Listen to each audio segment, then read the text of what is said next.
Alors, donc aujourd'hui, nous continuons notre cycle sur la philosophie, un art de vie. Nous avons déjà vu la problématique de la justice avec Platon, celle du bonheur. Oh là, ça vous a laissé des traces. Le bonheur contemplatif chez Aristote. Bon, et aujourd'hui, nous traitons l'art de la maîtrise de soi, notamment avec Épictète. Alors, nous avons déjà souvent parlé d'Épictète. Donc je vais essayer de renouveler un peu l'exercice à partir des deux œuvres que nous avons, le manuel et les entretiens. Mais évidemment, je vais être amenée à répéter un certain nombre de choses que vous connaissez déjà sûrement presque par cœur. Non ? Bon, alors ça va alors. De toute façon, ça fait pas de mal. Bon, la philosophie stoïcienne, c'est vrai que j'ai un petit penchant pour elle. J'aime bien, et c'est vrai que c'est toujours, je trouve, assez puissant de se rappeler ces enseignements. Alors, Épictète, il est né en 50, en l'an 50 de notre ère, dans une ville qui s'appelle Hiérapolis, qui se situe en Phrygie, c'est-à-dire en Asie mineure, pas loin de la Cappadoce, aujourd'hui la Turquie. Et il était, comme vous le savez, esclave. Mais de langue grecque et de nom grec, puisque Épictète, épictétos, ça signifie l'homme acheté, ou le serviteur, ou l'homme acquis récemment. Donc son nom porte ce statut d'esclave. Et lorsqu'il est donc vendu comme esclave, et il se retrouve à Rome, et il a pour maître un certain Épaphrodite. Épaphrodite, qui avait été lui-même esclave et affranchi, et qui était devenu le secrétaire de Néron.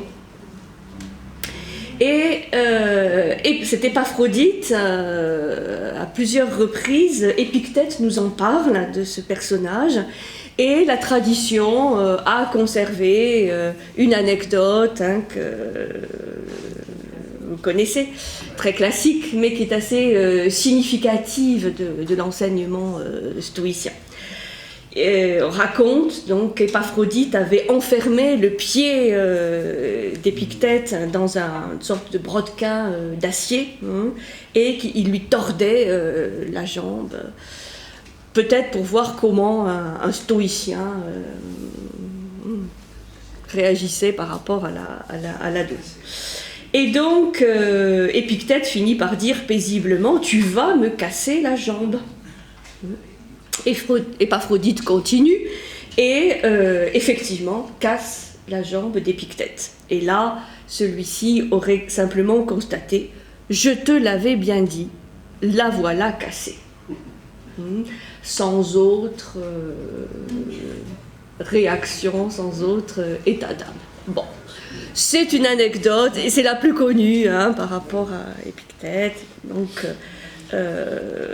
en tout cas, même si ça ne s'est pas exactement passé comme ça, cette réaction est significative de cette maîtrise de soi, qui est un des cœurs de l'enseignement, pas simplement d'Épictète, mais des stoïciens. Donc, Épictète va être à son tour affranchi, comme Épaphrodite l'avait été, et il va suivre les leçons, l'enseignement du philosophe stoïcien Musonius Rufus. Et donc il va suivre cet enseignement de maître stoïcien, et cet enseignement va vraiment décider de sa vocation. puisqu'il est fasciné par les enseignements de ce maître Rufus. Il va vivre à Rome jusqu'à l'expulsion des philosophes par l'empereur Domitien, vers 90 de notre ère, et il va à partir de là quitter définitivement Rome, donc, et il va s'établir en Grèce, en Épire, à Nicopolis, la ville de la victoire, que l'empereur Auguste avait fondée en 30 avant Jésus-Christ pour commémorer la victoire d'Actium, c'est-à-dire la victoire des Romains sur la Grèce. Et donc il va s'installer à Nicopolis, c'est au nord-ouest de la Grèce, où il va fonder à son tour une école, et c'est là qu'il va enseigner pratiquement jusqu'à sa mort, vers 130 de notre ère, et il va avoir de très nombreux disciples, et son enseignement va avoir une très très grande audience, une très large audience. Cette ville, Nicopolis, s'appelle aujourd'hui Prévésa, donc au nord-ouest de la Grèce, un charmant petit village. Et on raconte qu'en 124 ou 125, lors de son passage à Nicopolis, l'empereur Hadrien lui rendit visite.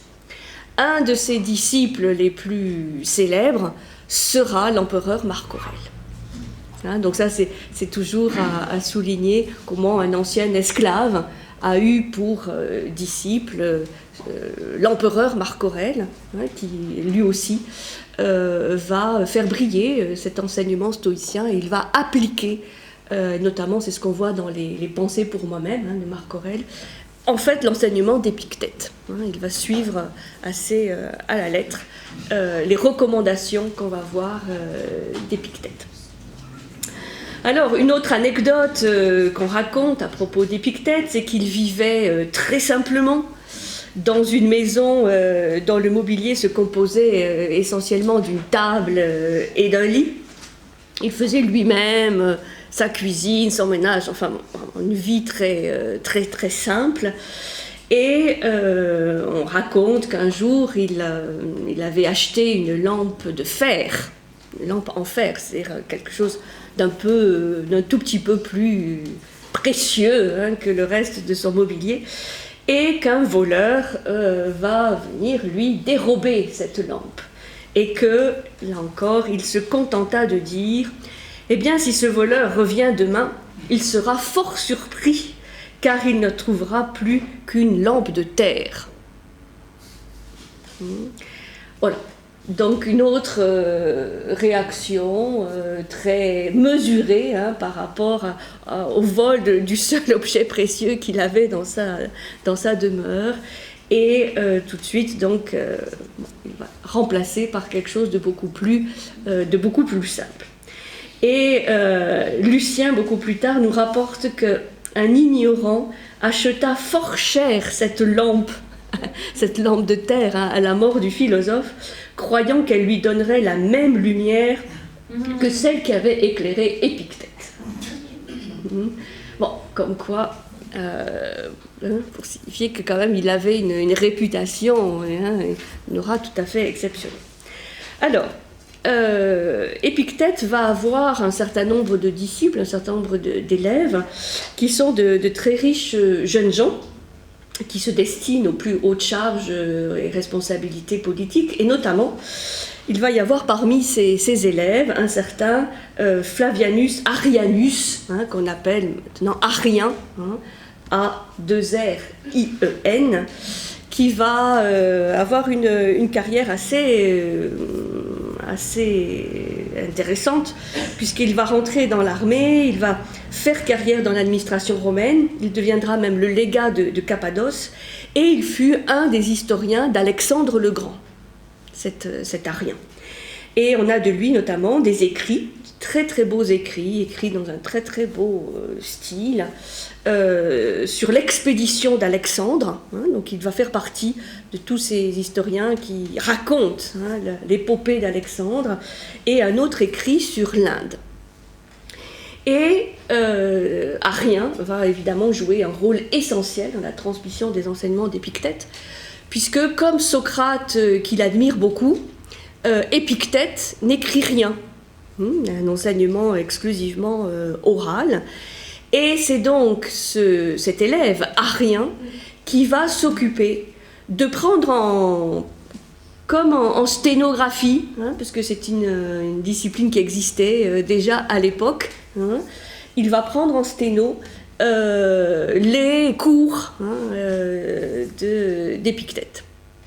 Et c'est grâce à lui qu'on va donc avoir deux éléments. D'une part, ce qu'on appelle aujourd'hui le manuel, qui est un petit opuscule composé de 53 petits chapitres, qui sont comme un style extrêmement concis et qui sont comme des exhortations.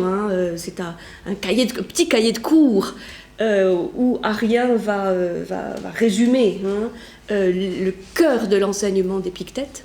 Et puis, il va rédiger une œuvre un tout petit peu plus vaste qu'on appelle les entretiens.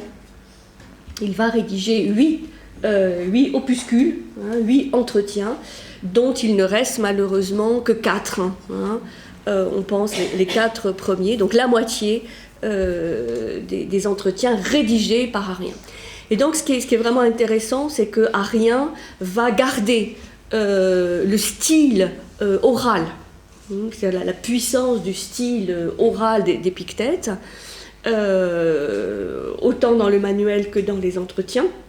Et on peut vraiment juger de l'authenticité de ces écrits, parce qu'il y a une grande différence entre le style qu'on trouve dans le manuel et les entretiens et le style même d'Arien, qui lui est beaucoup plus élaboré, c'est un pur style attique, alors que là, il a vraiment respecté, puisque ce sont des notes, il a vraiment respecté le franc-parler d'Épictète et puis la puissance de ces images, de ces expressions, de ces anecdotes.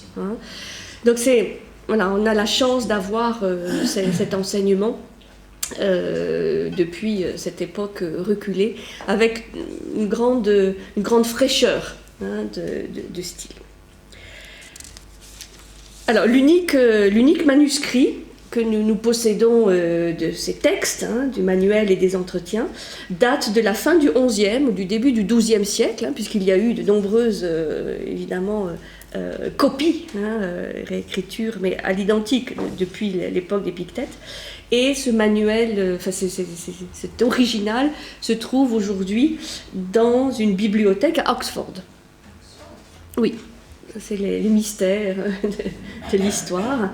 Et c'est de ce document, donc du Moyen-Âge, que vont procéder les innombrables traductions qui ont fait connaître dans toutes les langues l'enseignement d'Épictète, puisque le manuel et ses entretiens font partie des ouvrages les plus traduits, les plus interprétés, les plus commentés, les plus lus, et encore aujourd'hui. Donc, Épictète est avec Sénèque, qui le précède, et avec Marc Aurèle, qui lui succède, l'un des 3 grands philosophes stoïciens de l'époque impériale, dont nous possédons la quasi-intégralité de l'œuvre. Vous voyez, ce n'est pas une œuvre quantitativement très, très importante, puisque c'est quelques dizaines de pages, mais moi, c'est comme bien d'autres ouvrages, dans d'autres traditions, qui sont très courts, mais dont la renommée est tout à fait exceptionnelle. Et donc à souligner que de Sénèque, d'Épictète et de Marc Aurèle, on a pratiquement la totalité de l'œuvre, alors que des fondateurs du stoïcisme, des fondateurs grecs du stoïcisme, que ce soit Zénon, Cléante ou Chrysippe, on a très peu. On a des fragments, on a des résumés, mais on est loin d'avoir toute l'œuvre. Ce qui rend d'autant plus intéressant les œuvres de ces stoïciens romains. Alors, Épictète, c'est la philosophie stoïcienne, donc la philosophie du portique. hein, donc simplement un tout petit rappel rapide. Qu'est-ce que c'est qu'un stoïcien et d'où vient ce mot? Ça vient d'un mot grec, hein, stoa. Stoa, S-T-O-A, qui signifie le portique, et qui est le lieu où le fondateur du stoïcisme, un certain Zénon, hein, Zénon de Citium, va fonder cette école. Donc c'est vers 300 avant Jésus-Christ, hein, ça c'est souvent quelque chose qu'on oublie, c'est que le stoïcisme, avant d'être très très connu à l'époque romaine, à l'époque impériale romaine, est grec. Hein. Et donc c'est un courant comme contemporain, on peut dire, du platonisme, de l'aristotélisme, hein, de l'épicurisme. Enfin, c'est vraiment une fondation grecque. C'est donc vers l'an 300 avant Jésus-Christ que Zénon de Citium, hein, qui vient de son île natale, qui est l'actuelle île de Chypre, Citium, il va s'établir à Athènes, après avoir fait naufrage au large du Pirée, et il va fonder une école dont il établit le siège, donc sous le portique, hein, d'où le nom de Stoa. Ce portique était une célèbre galerie, hein, ornée de peintures, hein, on l'appelle parfois la poikile stoa, c'est-à-dire le portique peint, hein, avec de très belles peintures, et ces peintures représentaient soit les Amazones, hein, donc soit des éléments de la mythologie grecque, la destruction de Troie par les Grecs, et aussi la victoire de Marathon. Donc des hauts faits, hein, pour représenter, illustrer le courage des Grecs. Et donc Zénon va enseigner en ce lieu, sous le regard de ces héros légendaires, et les premiers de ses disciples vont être appelés les Zénoniens, avant d'être appelés les stoïciens. Donc le terme stoïcien vient du lieu, en fait, hein, où s'établit cette école de philosophie, un peu comme l'académie de le Platon, hein, dans les jardins d'Académos, ou le lycée, hein, d'Aristote. Ça n'a pas de lien avec l'enseignement lui-même, mais avec le lieu géographique.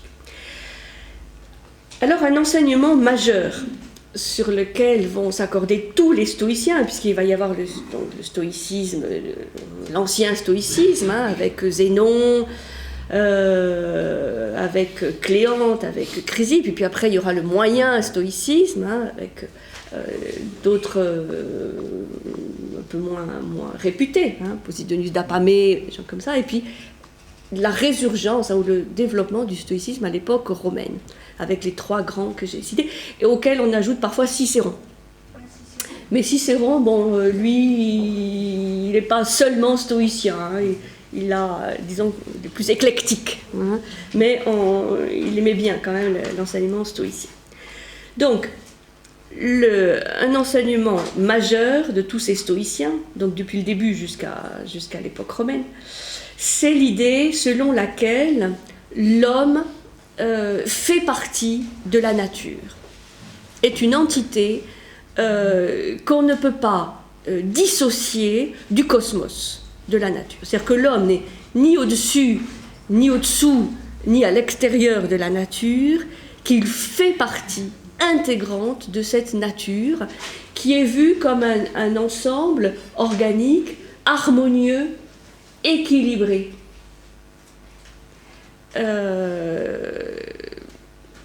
Il va y avoir cette idée très importante dans le stoïcisme de sympathie, hein, c'est-à-dire d'une sorte d'équilibre harmonieux entre les composants de ce cosmos, hein, qui sont tous en interrelation, en interaction les uns avec les autres, et sympathie entre l'homme et l'univers.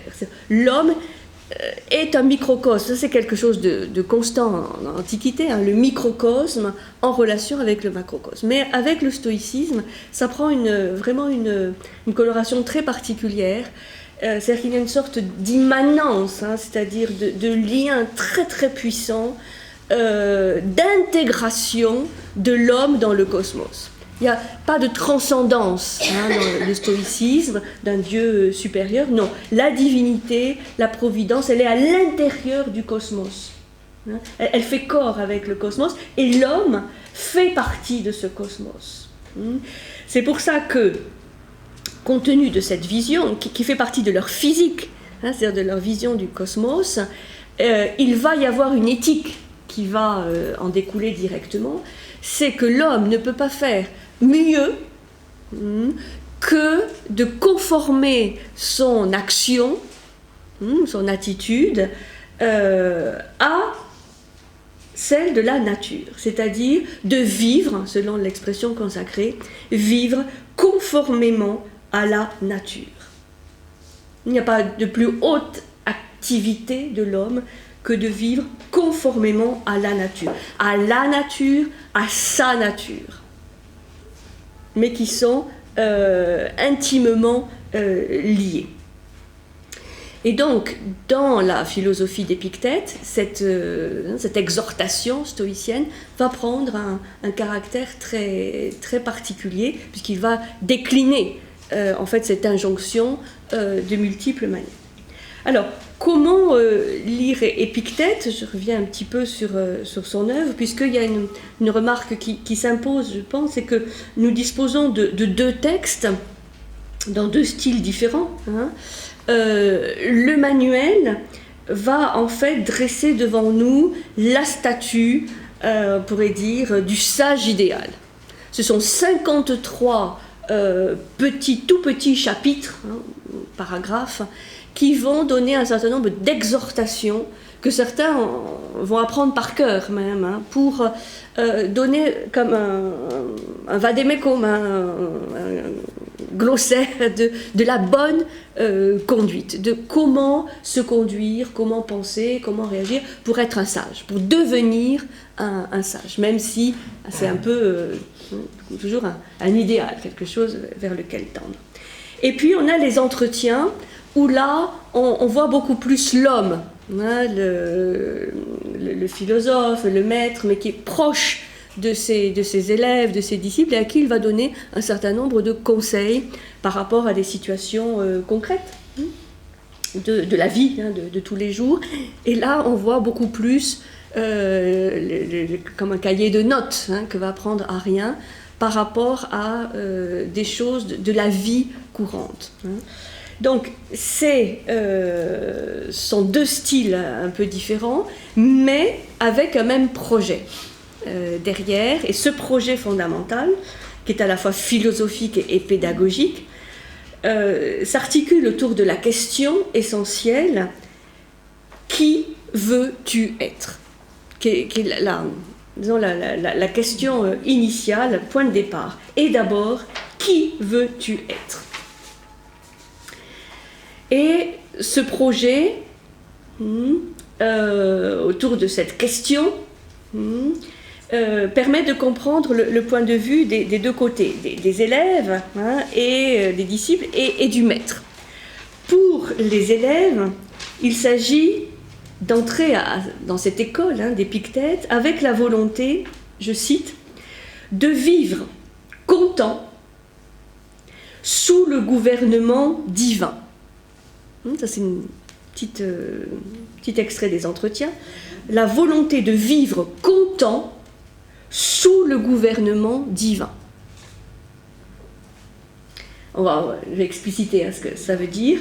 Et de devenir libre.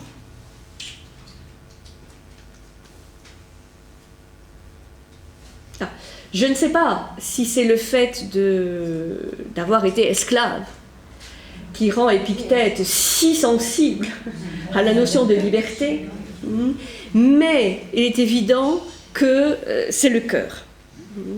Comment se libérer de l'esclavage, et pas tant de l'esclavage vis-à-vis d'un maître extérieur, mais comment se libérer de l'esclavage dans lequel nous tiennent nos passions, nos aversions, nos inclinations, nos jugements, notre subjectivité, enfin bref, tout ce qui est en nos désirs, nos aversions, etc. C'est le cœur. On a vu que la problématique de la justice était au cœur de l'enseignement de Platon, le bonheur, quelque part, d'Aristote, même s'ils vont développer un certain nombre de choses communes. pour Épictète et les stoïciens, c'est la liberté. Comment atteindre la liberté intérieure, hein, ce que Marc Aurèle appellera très, très, très joliment après, comment construire sa citadelle intérieure. C'est-à-dire qui nous permet peu à peu de devenir libres vis-à-vis de l'environnement, vis-à-vis des circonstances extérieures, vis-à-vis des éléments qui sont tiraillements à l'intérieur de nous. Donc ça, c'est ce qu'il affiche comme objectif, vraiment comme finalité de sa philosophie pour les élèves. Vivre content sous le gouvernement divin, devenir libre. Et pour le maître, que doit-il faire? Eh bien, il doit avoir le dessein d'affranchir ses élèves de tout obstacle. Là, je cite aussi, de tout obstacle, de toute contrainte, de toute entrave, de faire d'eux des hommes libres, heureux, prospères, élevant vers les dieux leur regard dans tous les événements de la vie, grands ou petits. Et donc, le défi d'Épictète, enfin de la philosophie stoïcienne, d'Épictète en particulier, va être de concilier, voir comment concilier cette recherche de liberté avec le fait qu'il y a cette divine providence, hein, qui constitue le cosmos et lui-même, et qui est absolument partout, hein, qui irrigue absolument tout l'univers et tous les hommes, hein, puisque c'est content sous le gouvernement divin, libre sous le gouvernement divin. La présence des dieux, elle est très importante chez Épictète, puisque les dieux sont à l'origine de tout. Donc, comment concilier la liberté avec cette idée que nous sommes gouvernés par cette divinité, par ces dieux, par cette providence qui, elle, a en elle cette finalité, voit vers où... Non, parce que on va voir comment il résout le problème.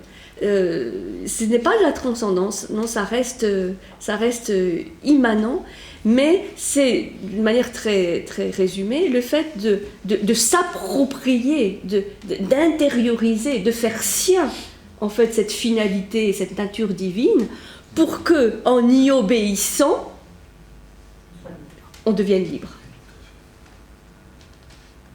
C'est-à-dire, ça peut nous paraître paradoxal, parce que nous pouvons avoir une autre définition aujourd'hui de la liberté, mais c'est ce que va développer Épictète, c'est-à-dire devenir libre, c'est obéir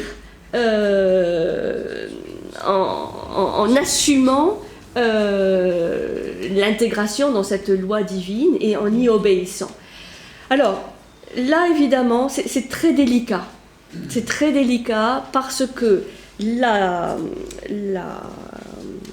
ligne de partage, si vous voulez, entre cette obéissance libératrice et ce que nous appelons le fatalisme, hein, le fatum, hein, bon, il y a un destin, donc bon, ou le fait de subir, hein, ou de se soumettre.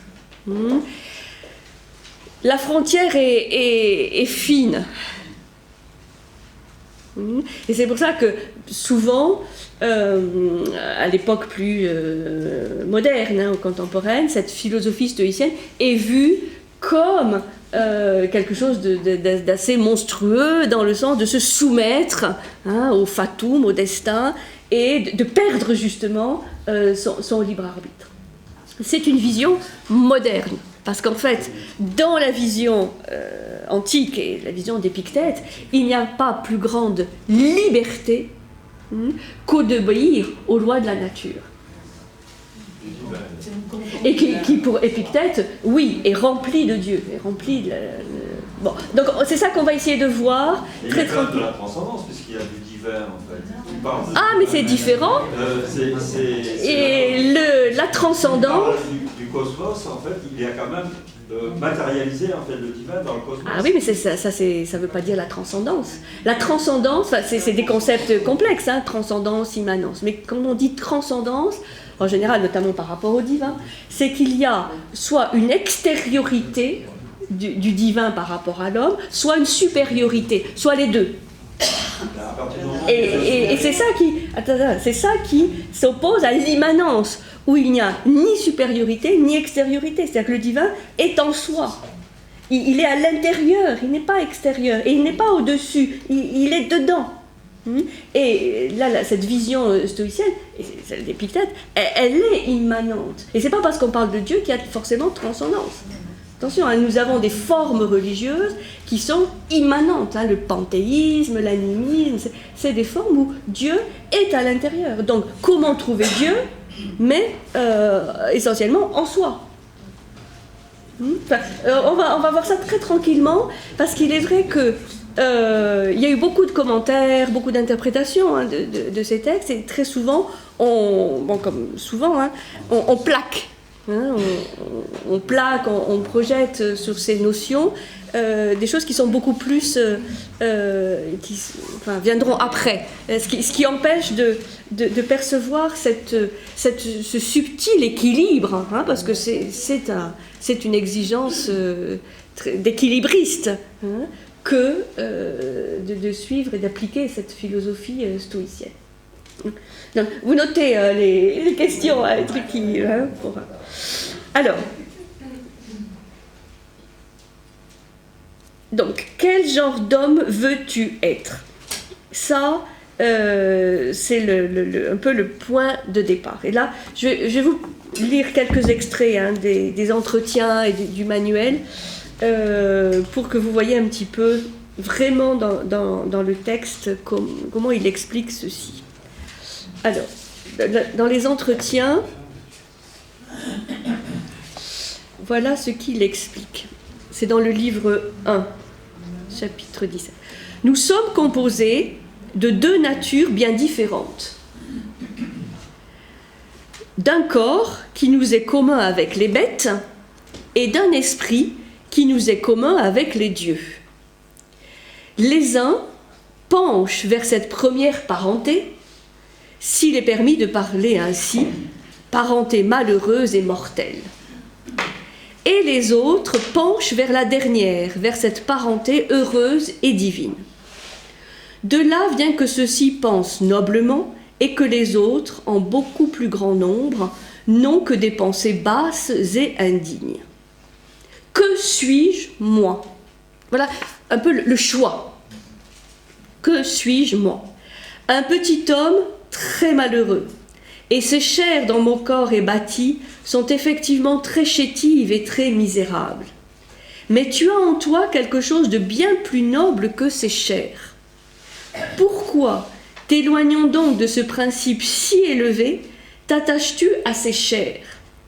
Voilà la pente de presque tous les hommes, et voilà pourquoi il y a parmi eux tant de monstres, tant de loups, tant de lions, tant de tigres, tant de pourceaux. Oui, attends. Prends donc garde à toi et tâche de ne pas augmenter le nombre de ces monstres.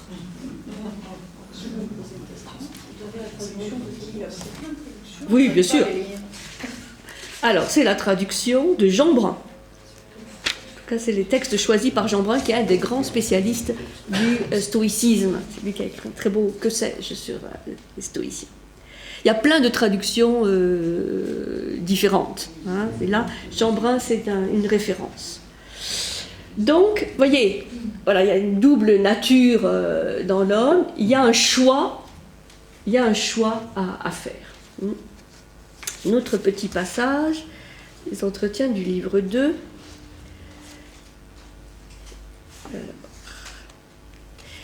Si tu es né de parents nobles, tu es si plein de ta noblesse que tu ne cesses d'en parler et que tu en étourdis tout le monde. Mais tu as la divinité pour père. Tu l'as au-dedans de toi. Voilà. Ça, c'est l'expression très importante. Tu as la divinité pour père. Tu l'as au-dedans de toi. Et tu oublies cette noblesse et tu ignores d'où tu es venu et ce que tu portes. Voilà pourtant de quoi tu devrais te souvenir dans toutes les actions de ta vie. Dis-toi à tout moment, c'est la divinité qui m'a créé, elle est au-dedans de moi, je la porte partout. Pourquoi la souillerais-je par des pensées obscènes, par des actions basses et impures, et par d'infâmes désirs? Voilà en quels termes est posé le choix. Quel homme veux-tu être? Il faut choisir son camp. Hein? Et par cette idée de, vous voyez déjà, de faire vivre la divinité qui est au-dedans de soi, de ne pas souiller cette parcelle divine par d'infâmes désirs, par lequel on se transforme en loup, en lion, en pourceau, en monstre. Donc, ce qui est important, c'est que poser la question ainsi indique la possibilité d'un choix, donc suppose la liberté humaine, à partir du moment où il y a un choix. Et surtout, et c'est ça qui va aussi faire la grande spécificité de cet enseignement, s'il y a possibilité d'un choix, il y a la possibilité d'un jugement, puisqu'on va choisir à partir d'un jugement ou d'une vision, ou d'un ensemble de jugements, de visions, par lesquels nous saisissons la réalité. C'est-à-dire que pour choisir, on ne va pas le faire comme ça, au hasard, on va s'appuyer sur une certaine représentation, un certain jugement. Et Épictète va utiliser un mot intéressant, un mot significatif, qui est le mot grec proairesis.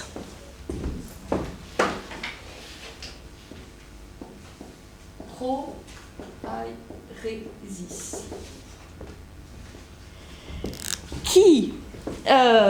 Sur lesquels on a beaucoup écrit, et qui signifie chez les auteurs classiques, en fait, le choix d'une profession. Donc il y a la notion de choix, mais plutôt le choix d'un métier. Et en fait, Épictète va utiliser ce même mot pour signifier le choix d'un genre de vie. C'est-à-dire que l'homme a la possibilité de choisir, pas simplement une profession, un métier, mais un genre de vie. Et ça, il va insister énormément là-dessus, sur le fait que ça doit être un choix conscient, fait en toute connaissance de cause, et il va expliquer, dis-toi d'abord qui tu veux être, c'est-à-dire fais ce choix de qui tu veux être, puis fais en conséquence ce que tu dois faire. C'est-à-dire, c'est le choix de ce genre de vie qui va ensuite entraîner le choix d'un certain nombre d'attitudes, d'actions, d'exercices qui vont découler de ce choix de vie.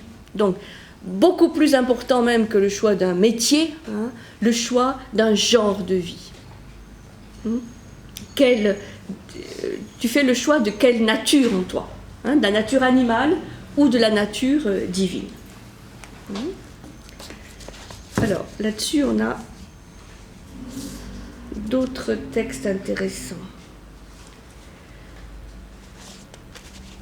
Tu ne peux être ni un Hercule, ni un Thésée pour purger la terre de monstres, mais tu peux les imiter en te purgeant toi-même des monstres qui sont en toi. Donc là, c'est intéressant, bon, référence à ces héros, la mythologie, Hercule qui a combattu tous les monstres, l'hydre de Lerne, le taureau de Crète, le lion de Némée, bon, j'en passe, les Amazones, et Thésée, évidemment, célèbre pour être allé quand même au cœur du labyrinthe, affronter le Minotaure. Donc là, c'est ne pas prendre, disons simplement dans une clé littérale ces récits, mais de considérer tous ces monstres, toutes ces bêtes, que parfois il faut tuer, mais que parfois, à d'autres occasions, il ne faut pas tuer, mais maîtriser, calmer, mais maîtriser plus que tuer, il le prend évidemment dans la perspective intérieure, du travail intérieur à faire, que notre être intérieur est plein de monstres à affronter et à maîtriser. Donc tu peux les imiter, tu peux devenir toi-même un héros, un Hercule, un Thésée, tu peux les imiter en te purgeant toi-même des monstres qui sont en toi. Tu as au-dedans de toi le sanglier, le lion, l'hydre, oui, là il fait référence aux travaux d'Héraclès, dompte-les. Dompte-les. Au lieu de dompter Procuste et Siron, dompte la douleur, la crainte, la cupidité, l'envie, la malignité, l'avarice, la mollesse et l'intempérance. Le seul moyen de dompter ces monstres, c'est de n'avoir que les dieux seuls en vue, c'est de leur être attaché, de leur être dévoué et de n'obéir qu'à leurs ordres. Même si, et ça c'est important, ces dieux stoïciens ne sont absolument pas anthropomorphes. Il n'y a aucune représentation humaine de ces dieux. Il ne faut pas se tromper, même si on dit, il y a des expressions, des ordres, faire des offrandes aux dieux, il n'y a aucun... Ça, c'est pas du tout, l'optique de l'Antiquité grecque. Mais ces dieux sont plus les lois, les principes de la nature. Ce par quoi le chaos a été transformé en cosmos, c'est-à-dire en univers intelligent, compréhensible. Et ces lois de la nature, elles s'exercent de la même manière, en petit, dans l'être humain. C'est pour ça qu'il s'agit de n'avoir que les dieux seuls en vue. Il ne faut pas se tromper. C'est pas une sorte de soumission aux dieux, ou d'idolâtrie des dieux, ou de vouloir leur bonheur, ou de faire plaisir aux dieux, parce que ça serait vraiment trop anthropomorphe. C'est d'être attaché, d'être dévoué, d'obéir à leurs ordres, mais en tant que expression des lois de la nature, ceux qui ont organisé le cosmos. Ça c'est important pour ne pas plaquer, disons, sur la vision, cette divinité stoïcienne, des visions plus tardives, plus anthropomorphes.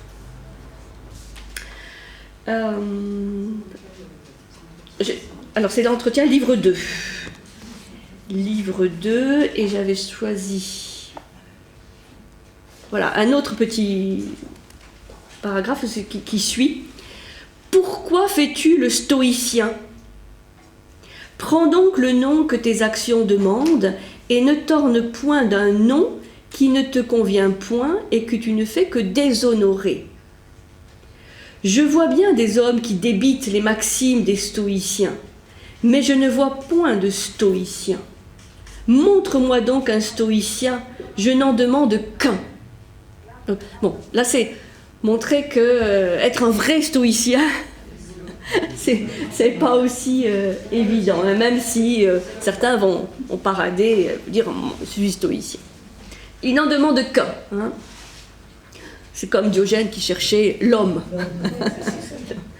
Un stoïcien, c'est-à-dire un homme qui, dans la maladie, se trouve heureux, qui, dans le danger, se trouve heureux, qui, mourant, se trouve heureux, qui, méprisé et calomnié, se trouve heureux. Si tu ne peux me montrer ce stoïcien parfait et achevé, au moins montre-moi un qui commence à l'être. Et ça, on reviendra là-dessus tout à l'heure, il y a besoin de s'exercer, ça ne vient pas d'un coup. Il faut s'exercer, s'appliquer, faire des exercices, le fameux askésis, qui veut dire exercice, avant de devenir l'ascèse, ou ascétique, qui a une connotation pas parfois douloureuse, dure, difficile, hein, source de souffrance. En fait, l'ascésis, hein, qui va devenir plus tard l'ascèse, parce que après, toutes les religions, les chrétiens notamment, vont intégrer ces exercices stoïciens dans leur propre... C'est là où ça va devenir une ascèse parfois un peu plus dure, plus douloureuse. Mais là, ascésis, ça veut simplement dire exercice. Il faut s'exercer. Donc, comme il dit, devant la maladie, devant le danger, devant la mort, devant les circonstances difficiles, tout cela pour faire en sorte de ne moins être prisonnier et esclave de tout ceci, comme on le verra, qui ne dépendent pas de nous,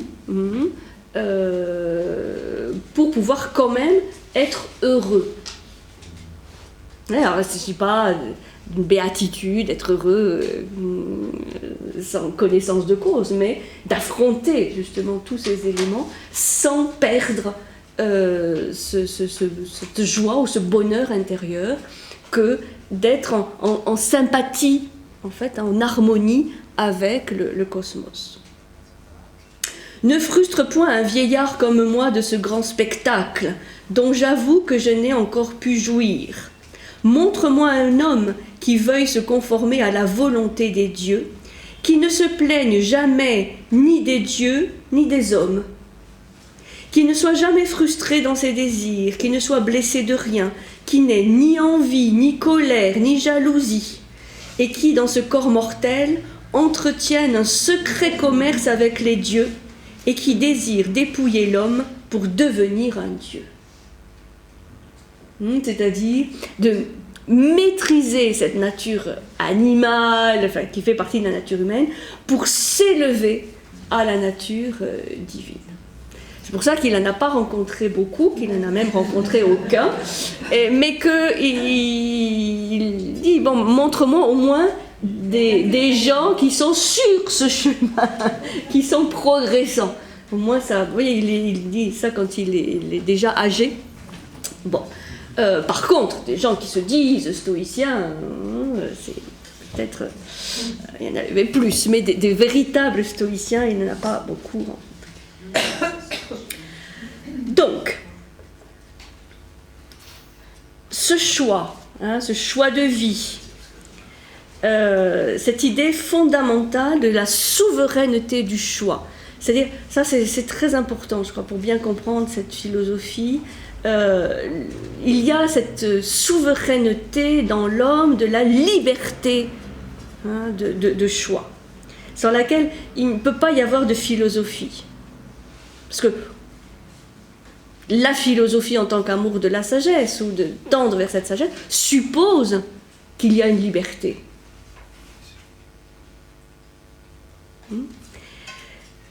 Et donc, dès les premières lignes du manuel, et ça c'est ce qui est le plus célèbre, le plus connu, on a le premier de tous les choix, le choix décisif, qui va être là aussi un peu le cœur de l'enseignement d'Épictète. C'est cette vision qui fait la distinction entre les choses qui dépendent de nous et celles qui ne dépendent pas de nous. Donc là, c'est une vision, c'est une représentation du monde. Bon, de dire, voilà, il y a d'une part ce qui dépend de nous, et d'autre part ce qui ne dépend pas de nous. Et c'est ça qui va être le point de départ, le clivage, qui va expliquer le choix dans lequel face auquel on est placé, c'est-à-dire faire le choix des choses qui dépendent de nous, ou faire le choix des choses qui ne dépendent pas de nous. Et ça va déterminer le genre de vie, deux genres de vie différents. Alors, vous connaissez sûrement par cœur déjà ce premier chapitre du manuel. Là, on est dans le manuel. Je reviens au manuel. Où il y a voilà, ce fameux, c'est le chapitre 1 du manuel, où là, on a cette fameuse distinction qu'il va reprendre de multiples fois. Je vais quand même vous le lire. C'est... Okay. Donc c'est comme ça que le manuel commence. De toutes les choses du monde, les unes dépendent de nous, les autres n'en dépendent pas. Celles qui en dépendent sont nos opinions, nos mouvements, nos désirs, nos inclinations, nos aversions. Alors, il y avait parfois des traductions un petit peu différentes. Mais ce qui dépend de nous, donc nos opinions, nos mouvements, nos désirs, nos inclinations, nos aversions. En un mot, toutes nos actions. Celles qui ne dépendent point de nous sont le corps, les biens matériels, les richesses, la réputation, les dignités. En un mot, toutes les choses qui ne sont pas du nombre de nos actions. Ça peut surprendre, cette action.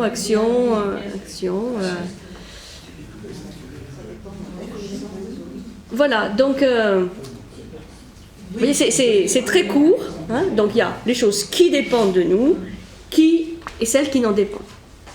Les choses qui dépendent de nous sont libres par leur nature. Voilà, ça c'est très très important. Les choses qui dépendent de nous sont libres par leur nature. Rien ne peut ni les arrêter, ni leur faire obstacle.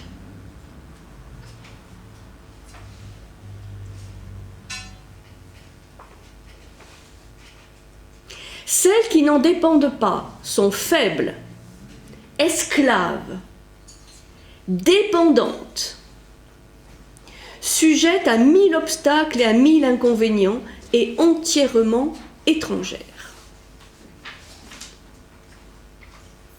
Donc les choses qui dépendent de nous sont libres par leur nature, rien ne peut ni les arrêter ni leur faire obstacle. Celles qui n'en dépendent pas sont faibles, esclaves, dépendantes, sujettes à 1000 obstacles, à 1000 inconvénients et entièrement étrangères. C'est pas aussi évident, comprendre, c'est assez lapidaire aussi, mais c'est pour ça que, je fais déjà un petit commentaire, il est évident que si on ne s'occupe que des choses qui dépendent de nous, et encore on verra comment, c'est le moyen de devenir libre.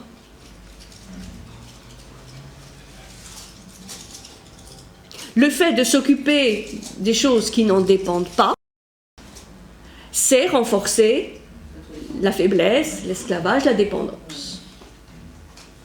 Et donc, il s'agit de ne pas se tromper.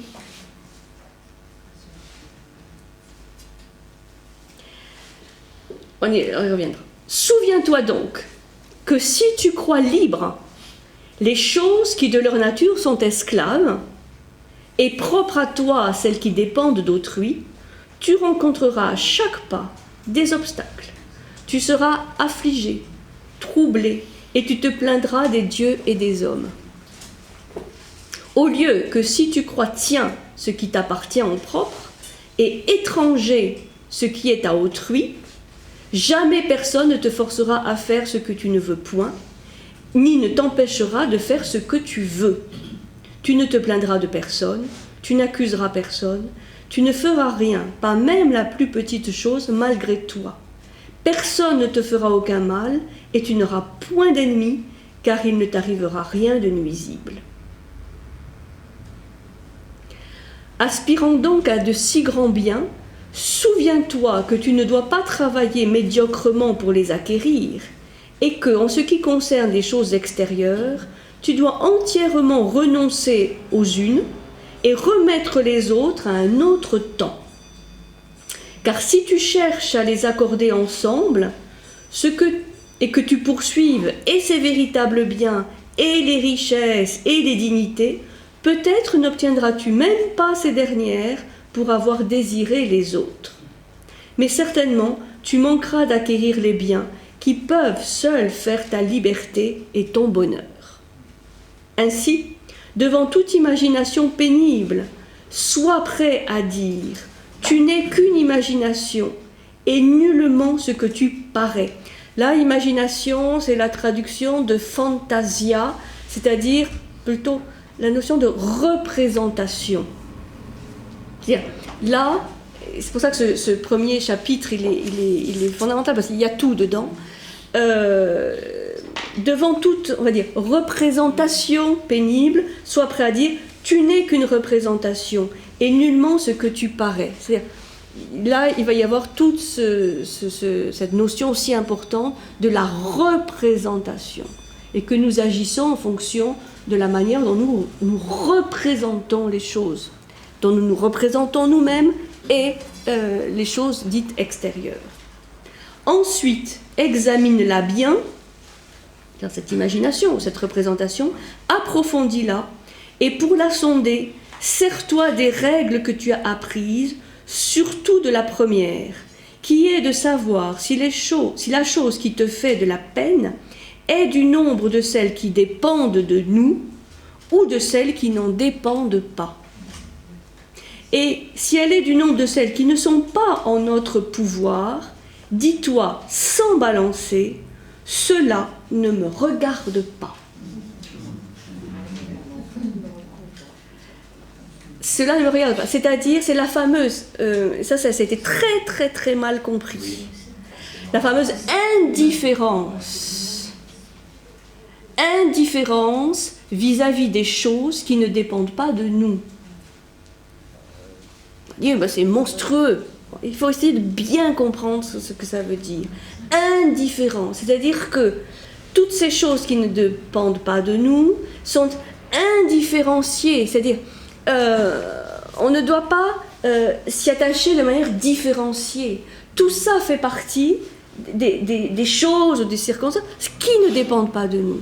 Donc, bien sûr, on peut y appliquer de l'énergie, de la volonté, du temps, etc.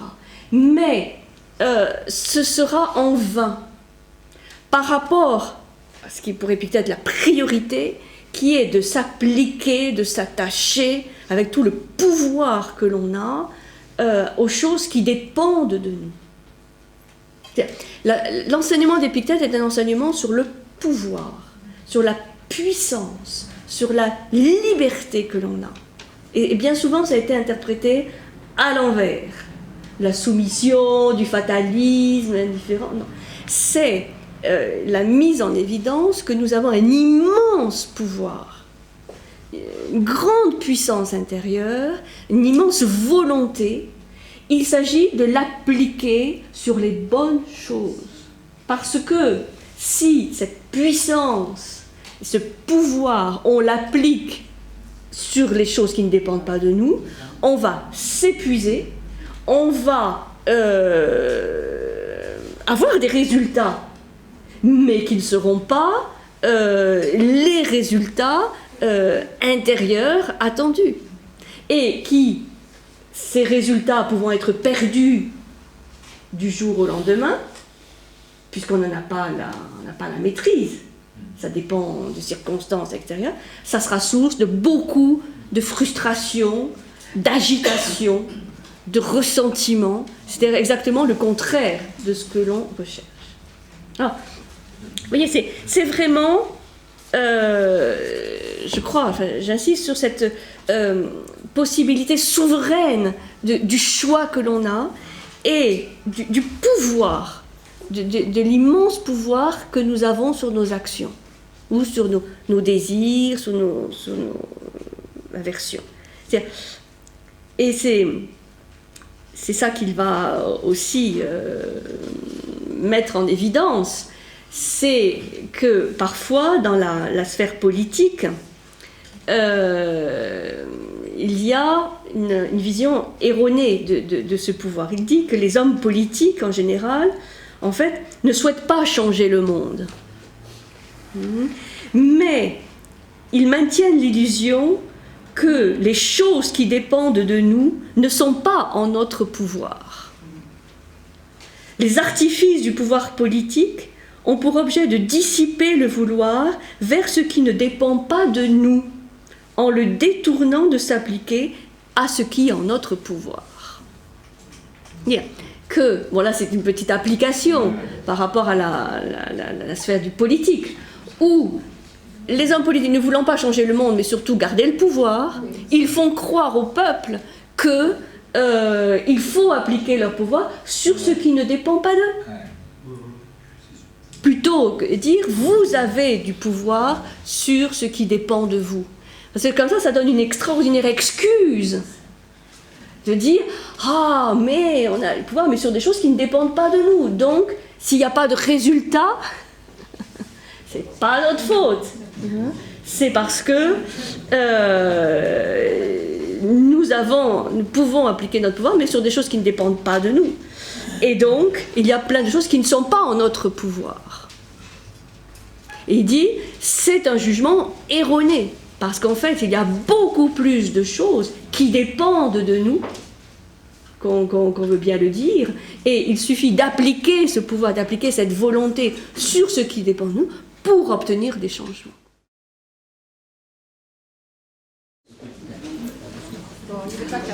Vous comprendrez après. Donc, nous avons vu cette entrée en matière du manuel, avec les choses qui dépendent de nous, les choses qui ne dépendent pas de nous. Donc ça, c'est une distinction capitale que le vouloir ou la volonté doit s'exercer dans le domaine qui lui est propre. C'est-à-dire, vous avez vu, les choses qui dépendent de nous, les jugements, les tendances, les désirs, les aversions. C'est-à-dire, même les désirs ou les inclinations sont le fruit de notre volonté. C'est pour ça que je dis que Épictète met vraiment l'accent sur le pouvoir, sur la puissance qui est en nous, une puissance, un pouvoir de libération. Et donc, du côté du pouvoir dont chacun dispose, ce qui ne va cesser de mettre en évidence, c'est la primauté de nos opinions ou de nos jugements. Opinion, jugement, représentation. Il dit dans les entretiens, qui t'a fait désirer d'être élu patron des habitants de Knossos? Ton jugement. Qu'est-ce qui te pousse à partir à présent pour Rome? Ton jugement. Et cela en plein hiver, à tes risques et à grands frais. C'est qu'il le faut. Et qui te le dit? Ton jugement. C'est-à-dire là, on arrive à cette idée que toutes les décisions et les choix que nous faisons sont déterminés par la représentation que nous faisons à la fois des choses, des circonstances et de nous-mêmes. Alors dans le manuel, il y a, voilà, c'est un passage aussi hyper connu. C'est le chapitre 5 du manuel. Ce qui trouble les hommes, ce ne sont pas les choses, mais les opinions qu'ils en ont. Par exemple, la mort n'est point un mal, car si elle en était un, elle aurait paru telle à Socrate. Mais l'opinion qu'on a que la mort est un mal, voilà le mal. Mais ça dépend si c'est la mort des autres. Mireille.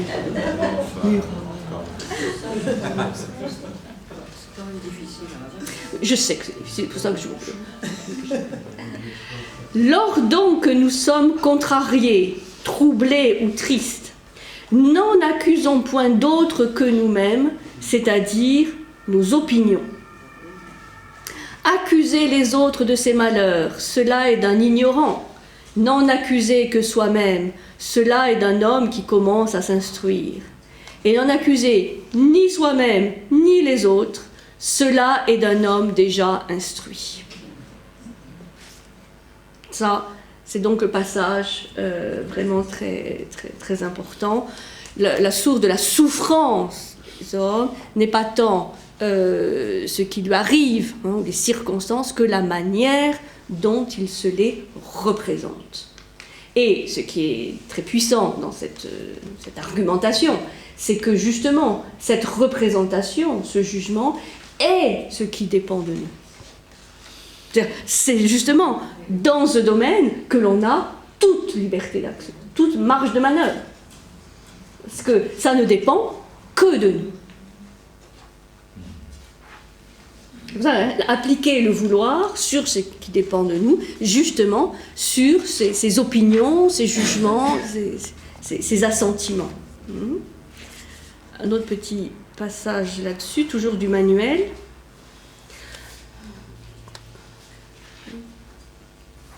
Souviens-toi que ce n'est ni celui qui te dit des injures, ni celui qui te frappe, qui t'outrage. Mais c'est l'opinion que tu as d'eux et qui te les fait regarder comme des gens dont tu es outragé.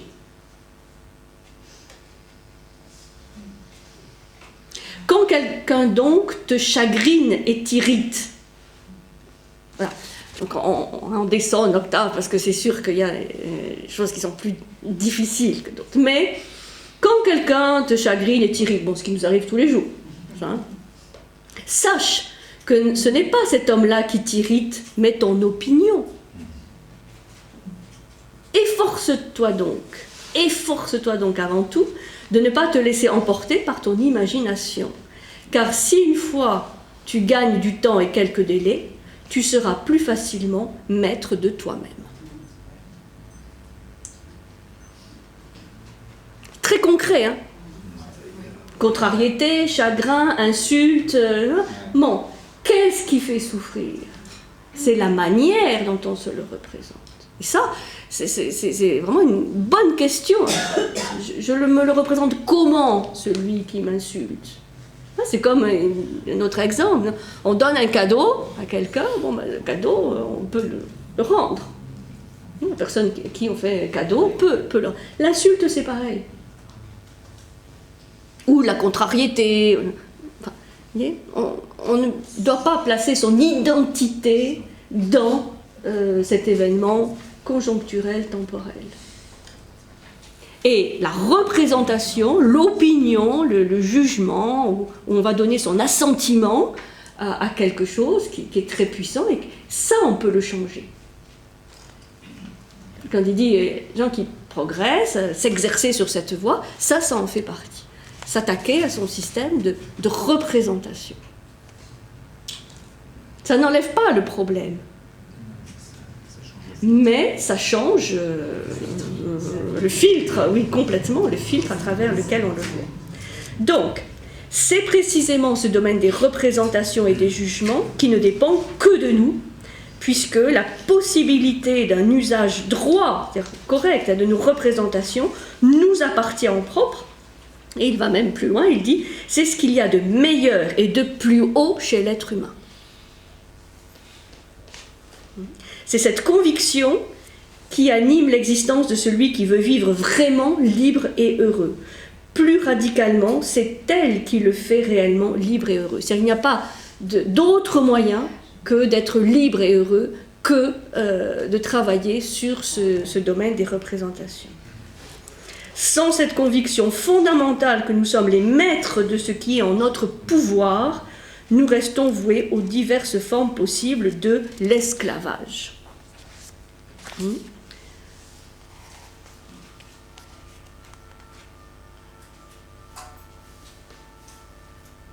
Ne te glorifie jamais d'aucun avantage étranger. Si un cheval disait avec orgueil « je suis beau », cela serait supportable. Mais toi, quand tu dis avec fierté « j'ai un beau cheval », sache que c'est d'avoir un beau cheval que tu te glorifies. Qu'y a-t-il donc là qui soit à toi? C'est toujours gloriole des choses que nous possédons, que nous croyons posséder. La seule chose qu'on possède réellement, c'est dans l'état intérieur. Le reste, tout ce que l'on peut perdre, ne nous appartient pas. C'est ça le critère. L'usage que tu fais de ton imagination. C'est pourquoi lorsque dans l'usage que tu feras de ton imagination, tu suivras la nature, alors tu pourras te glorifier, car tu te glorifieras d'un bien qui est à toi. La seule chose qui nous appartienne, c'est le domaine de nos représentations. Pour très, très, très... Alors, il y a quelque chose de très intéressant dans l'enseignement d'Épictète, et que Marc Aurèle va reprendre vraiment au pied de la lettre, et une application de cela, c'est les pensées, ce sont les pensées de Marc Aurèle, les pensées pour moi-même, qu'on avait déjà étudiées, qui sont en fait un ensemble d'exhortations ou d'exercices que faisait Marc Aurèle en application des conseils d'Épictète. Voilà les conseils d'Épictète. Je cite. Il y a 3 disciplines auxquelles doit s'être exercé l'homme qui veut acquérir la perfection. Celui qui veut devenir un peu sage doit s'exercer dans 3 disciplines. La première est celle qui concerne les désirs et les aversions. Les désirs et les aversions. Afin de ne pas se voir frustré dans ses désirs et de ne pas rencontrer ce qu'on cherche à éviter. Donc, ça, c'est le premier domaine, le premier topos, comme il dit, le premier lieu ou domaine dans lequel doit s'exercer une certaine discipline. C'est la discipline qui va s'exercer, qui va concerner les désirs et les aversions. Les désirs, c'est ce qu'on souhaite, les aversions, ce qu'on redoute. Tout ça pour éviter les frustrations et la peur. La deuxième discipline concerne les tendances positives et les tendances négatives. On va voir ce que ça veut dire. Et d'une façon générale, ce qui a trait au devoir, afin d'agir d'une façon ordonnée, réfléchie, sans négligence. Donc, première discipline par rapport aux désirs, aux aversions. Deuxième discipline par rapport à l'action et à ce qui doit être fait. Troisième est celle qui concerne la fuite de l'erreur, la prudence du jugement, en un mot, ce qui se rapporte aux assentiments. C'est-à-dire, à quoi va-t-on donner assentiment? Avec quoi va-t-on être d'accord? C'est là où on trouve la discipline des représentations. Donc en fait, il va expliquer qu'il y a quand même un cursus, du plus facile au plus difficile. La première discipline, c'est la discipline qui va s'appliquer aux passions. La discipline sur les désirs, les aversions qui se rapportent aux passions. C'est ce qu'on va appeler la discipline du désir et qui va être en relation avec une des parties de la doctrine philosophique stoïcienne qui va être la physique. Puisqu'en fait, une des caractéristiques de l'enseignement stoïcien est de s'organiser en 3 grandes matières. La physique, l'éthique et la logique. Ce qui sera repris ensuite beaucoup plus tard, au Moyen-Âge. Physique, c'est-à-dire la vision du cosmos, la physis, de la nature, qui va déboucher sur une éthique, c'est-à-dire comment doit-on se comporter, et enfin, troisième discipline, mais qui est imbriquée, qui est reliée, la logique, c'est-à-dire le fonctionnement de la raison.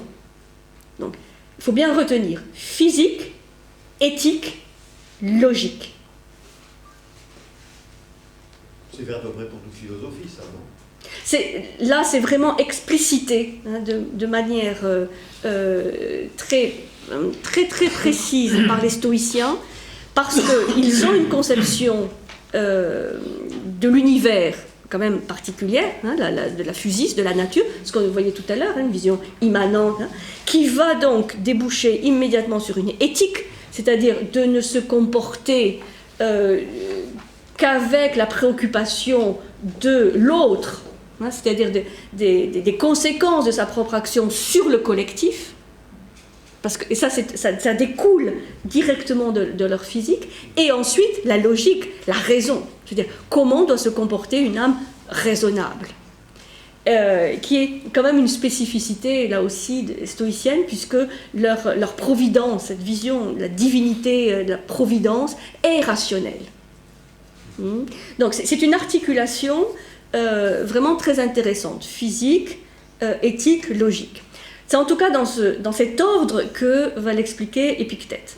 Marc Aurèle, lui, il va prendre un autre ordre, qui se conçoit aussi, et il va dire que le plus important, c'est la logique, c'est le travail sur les représentations. C'est plus exigeant, comme on va le voir. Pour Épictète, ce travail sur les représentations, c'est sa troisième discipline, et pour ceux qui sont déjà en marche, hein, ou en progrès, parce que évidemment c'est là où on tape dans le dur, si je puis me permettre. Là, on travaille vraiment le domaine des représentations, donc c'est plus exigeant par rapport au dépouillement et à la transformation que ça implique. Et peut-être était peut-être plus pragmatique, hein, plus pédagogique, en disant bon, on va déjà commencer par la discipline du désir. C'est-à-dire travailler sur ses désirs, ses aversions, ses passions. Alors qu'est-ce que ça veut dire ? Il dit c'est la plus urgente, car l'homme est d'abord esclave de ses passions. C'est le plus évident, disons. Et la passion entraîne le fait de se voir frustré, hein, dans ses désirs, ou de rencontrer des choses qu'on cherche à éviter. C'est ça qui va provoquer les troubles, les agitations, les infortunes, les calamités, les chagrins, les lamentations, mais aussi tout ce qui rend envieux, jaloux, c'est-à-dire tout ce qui nous rend esclaves, hein, toutes ces réactions qui sont du domaine affectif. Hein, la discipline du désir, elle s'applique vraiment à l'affect. Alors, comment faire pour développer cette nature raisonnable, hein, dans cette voie ?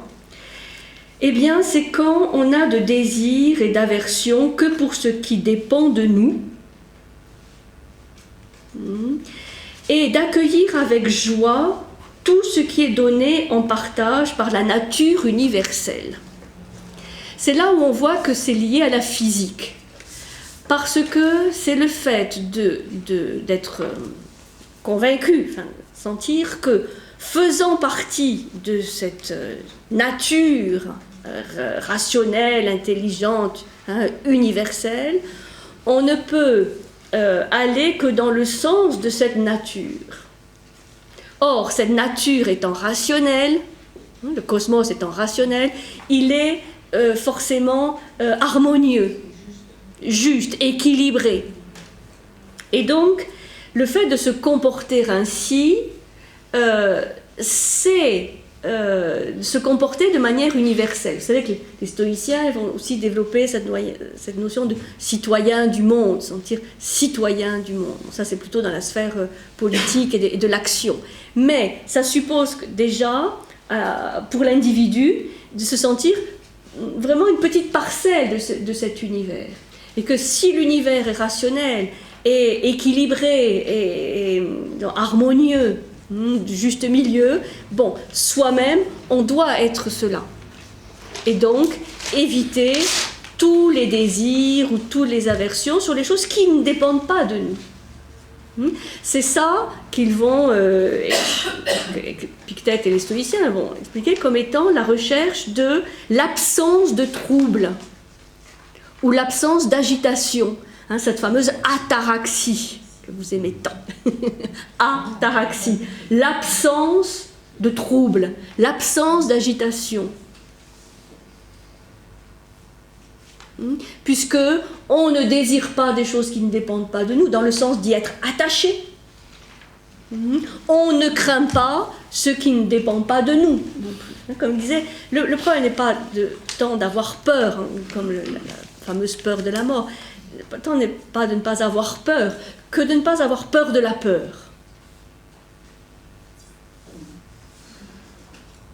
La peur est quelque chose d'assez naturel, peut même être utile, comme signal. Mais là où ça commence à être compliqué, c'est quand on a peur de la peur, ce qui fait rentrer en panique. Là, on perd ses moyens. Oui, mais il n'en demeure pas vrai que la mort c'est affreux. Quiconque a déjà vu un mort pourra vous dire la mort c'est affreux. Et c'est bien pour ça qu'il y a l'enseignement stoïcien. Parce que si on n'avait pas peur de la mort, pourquoi tout ça? Pourquoi tous les enseignements des philosophes? Si, pour nous, la mort n'était rien. Il faut le prendre à l'envers. Non? Je continue mon... Parce qu'il y a un petit enchaînement. Donc, c'est la discipline du désir, renoncer à désirer ce qui ne dépend pas de nous, ne désirer que le bien qui dépend de nous, c'est-à-dire l'action morale bonne. C'est développer la vertu de l'ataraxie ou de la tempérance. C'est-à-dire, il s'agit, par rapport au désir, aux aversions, bien sûr il ne s'agit pas de supprimer le désir ou l'aversion, ou de considérer que le désir de ce qui dépend de nous, mais, je dirais, de diminuer l'oscillation du désir, ou de l'aversion. C'est ça la maîtrise de soi. C'est-à-dire, on diminue l'amplitude. Plutôt de désirer de manière très puissante quelque chose, et puis si on le perd, d'être balancé de l'autre côté par la frustration, la déception, tout ça. Bon, on désire un peu moins, et donc on est un peu moins déçu. Encore un peu moins. Vous voyez, c'est ça, s'exercer cette fameuse ascèse. On ne diminue pas du jour au lendemain, ça serait complètement utopique. Et surtout ne pas s'exercer avec violence, puisque là, ça ne ferait que renforcer justement les désirs ou les passions. C'est pour ça que c'est un travail de longue haleine, mais plutôt vous voyez l'image, plutôt que d'avoir un pendule qui va très, très, très loin dans un sens ou dans l'autre, de désirer et des illusions, on va dire, de diminuer l'amplitude.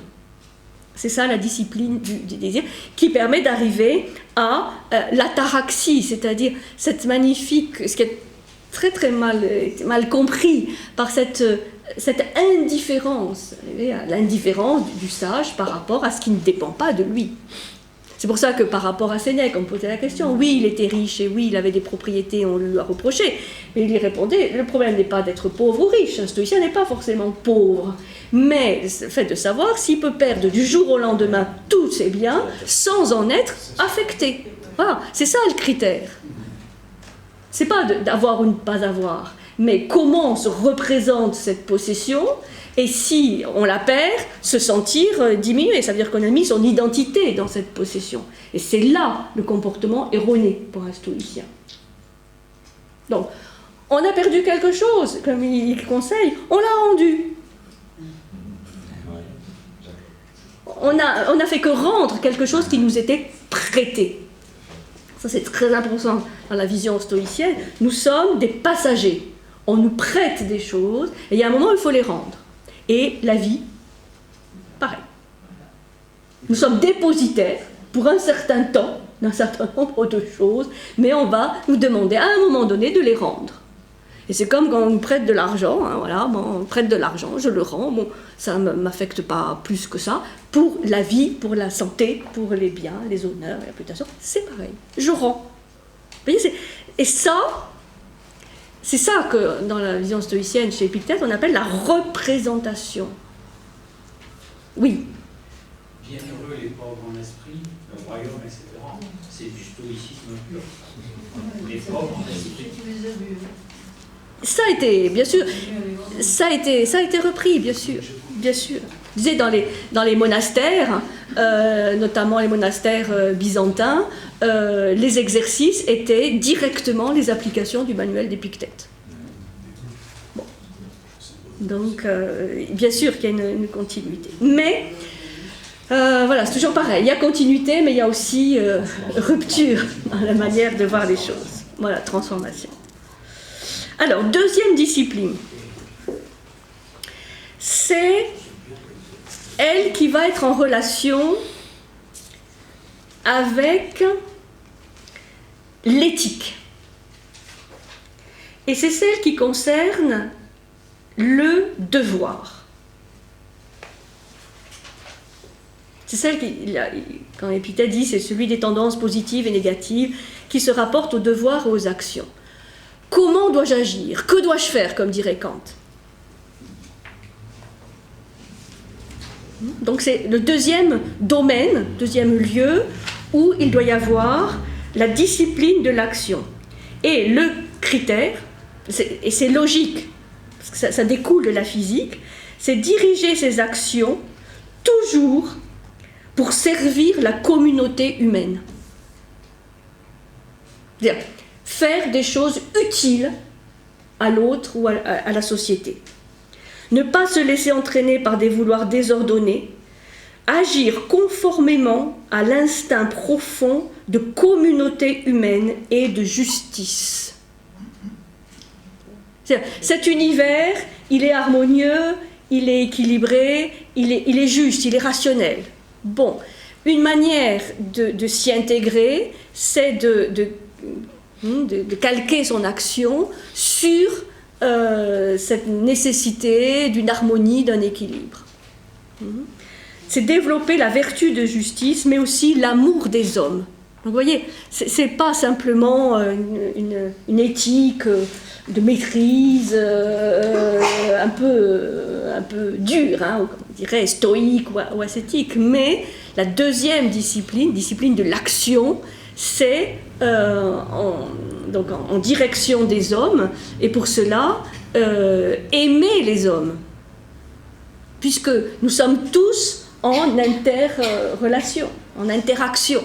Dans le sens d'un altruisme? Oui, oui, dans le sens d'un altruisme, c'est-à-dire que forcément, de toute façon, comme nous sommes tous reliés, en sympathie, hein, ce que je vais faire va avoir une conséquence, une influence, hein, sur l'autre. Donc, bien réfléchir au moteur de l'action, pour que ça puisse toujours servir la communauté et pas la desservir.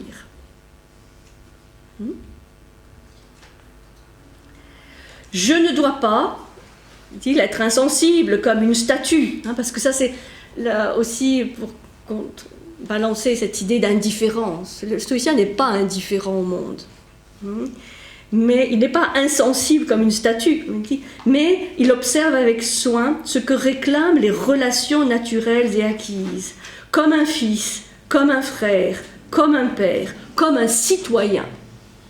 Et c'est là où il y a cette notion d'être citoyen du monde. De la même manière qu'on se comporte comme un fils, un frère, un père, hein, dans la structure familiale, de la même manière, on doit se comporter comme un citoyen responsable, hein, vis-à-vis de sa cité, sa communauté, le monde. Vous voyez cette idée voilà, on n'est pas citoyen simplement d'un lieu, mais du monde. C'est quelque chose qui sera repris. Hein. On tire que voilà, on est citoyen de l'univers tout entier.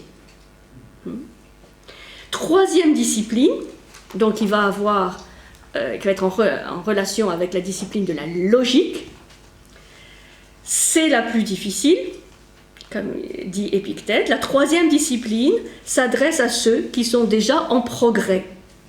Elle a pour objet d'assurer à ceux-là même la fermeté d'esprit, en sorte que pas même dans leur sommeil ne se présente à eux, à leur insu, une représentation qui n'aurait pas été examinée.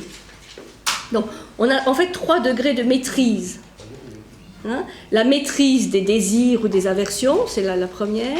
La maîtrise de ses actions. Et on pourrait dire enfin, mais ça a aussi à voir avec les deux autres. La maîtrise de ces représentations, de ces fameuses fantasia, qui est traduit parfois par imagination, mais là je trouve que c'est pas bien traduit. C'est plutôt ces représentations, ces jugements, ce à quoi on va donner son assentiment. C'est-à-dire, voilà, je vois les choses comme ça et je vais nourrir cette vision de plein d'affect parce que j'aime cette vision. C'est cette idée de donner son assentiment à. Ce n'est pas simplement une vue mentale, mais c'est aussi une vision affective parce qu'on va être accroché à cette vision, on va l'aimer, on va finir par faire corps avec elle. C'est pour ça qu'il est si difficile d'en changer. Parce qu'il y a, comme les psychologues, il y a un bénéfice négatif à rester dans la représentation que l'on a. On y a un intérêt. Il faut aller chercher lequel. Mais si on ne change pas si facilement de représentation, c'est que la représentation que l'on a nous arrange d'un certain point de vue. Et qu'on ne voit pas, à un moment donné, l'intérêt de se déplacer ou d'en développer une autre. C'est ce qu'on dit, oui, c'est ce qui conditionne. C'est pour ça que le point de vue de Marc Aurèle est assez judicieux. Peut-être Épictète était un peu plus pragmatique, parce qu'il avait vu, vous voyez, il n'a même pas rencontré un seul stoïcien. Sur la fin de sa vie, il se dit, bon, on va être plus pédagogue, on va commencer les désirs, les actions, parce que c'est déjà utile.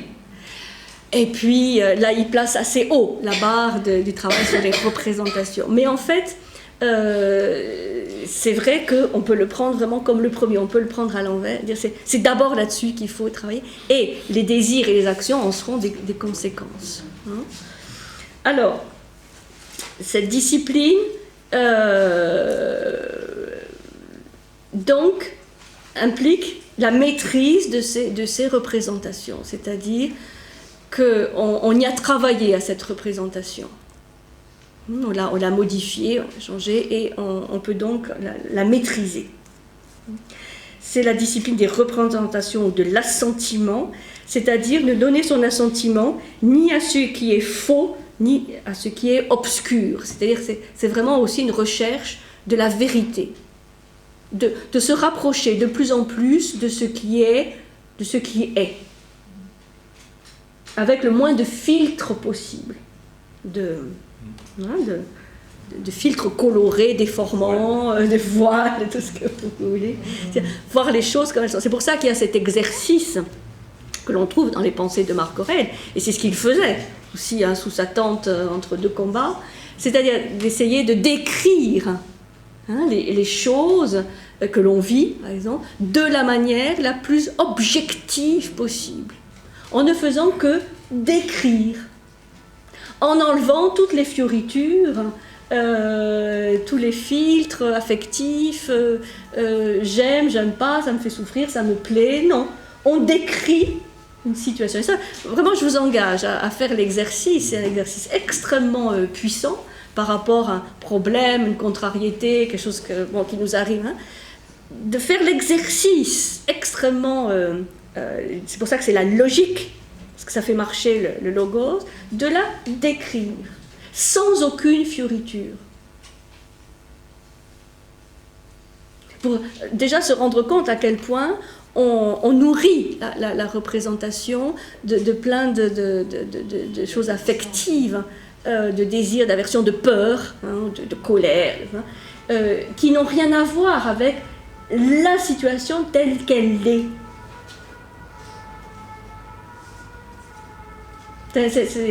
C'est pas évident, mais c'est un très, très, très bon exercice. Bon, là, j'aurais plein de choses à vous lire là-dessus, mais...